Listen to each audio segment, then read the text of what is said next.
नमस्कार. आज भोगीच्या सर्वांना हार्दिक शुभेच्छा. ही बघा, मी आता मार्केटला गेले होते आणि तिथून ही भोगीची भाजी घेऊन आलेली आहे. भोगीची भाजीमध्ये आम्ही सगळे हिवाळ्यामध्ये ज्या भाज्या येतात त्या सगळ्या भाज्या आम्ही मिक्स करून तीळ घालून त्याची भाजी करते. चला तर मग भोगीची भाजी करू. ही बघा, माझी नात भोगीची भाजी निसण्यामध्ये मला मदत करत आहे. वाटाणे सोलून देते, हिरवे वाटाणे. आणि हा बारीक चिरलेला कांदा, त्याचबरोबर हा बारीक चिरलेला टोमॅटो चांगलं लाल होऊन घ्यायचं. राई जिरा घातले, लसूण, राई जिरा आणि कढीपत्ता.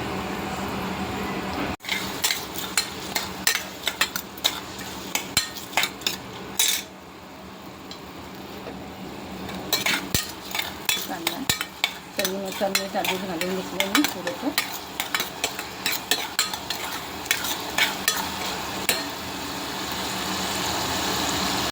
आता हे आलं लसणाची पेस्ट टाकते.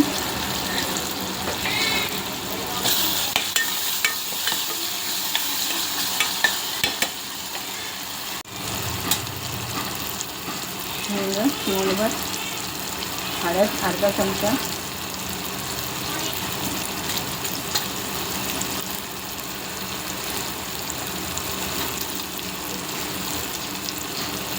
आणि मसाला लाल तिखट घातलं आणि असं पटकून घेतलं.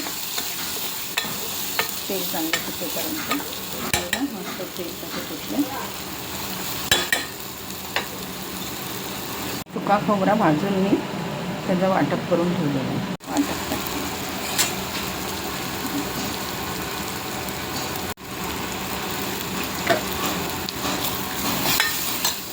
ही आता ही भाजी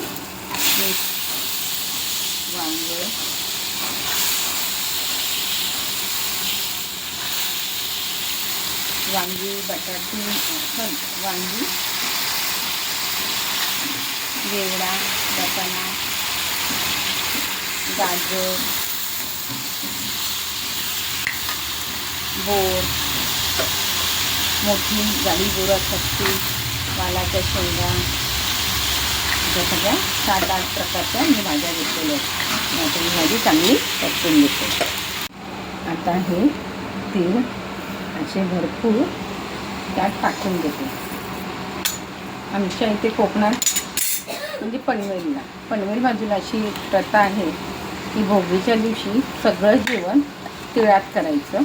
म्हणजे आम्ही भात शिजवताना सुद्धा भातात वरणामध्ये चपात्या करा, भाकऱ्या, बाजरीच्या भाकरी करा. मी शक्यतो बाजरीची भाकर करते.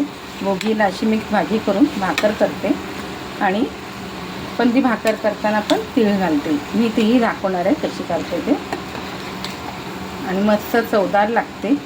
याला वाटण नसलं तरी चालतो. आता ही भाजी मस्त. आता आपल्याला शिजण्यासाठी मी थोडंसं पाणी घालते आणि ही भाजी वाफेवर शिजवून घेते.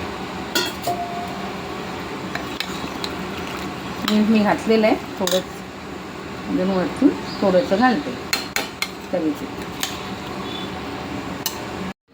भोगीची भाजी, मेथीची भाजी आणि ही बाजरीची भाकर. चला तर मग या जेवायला.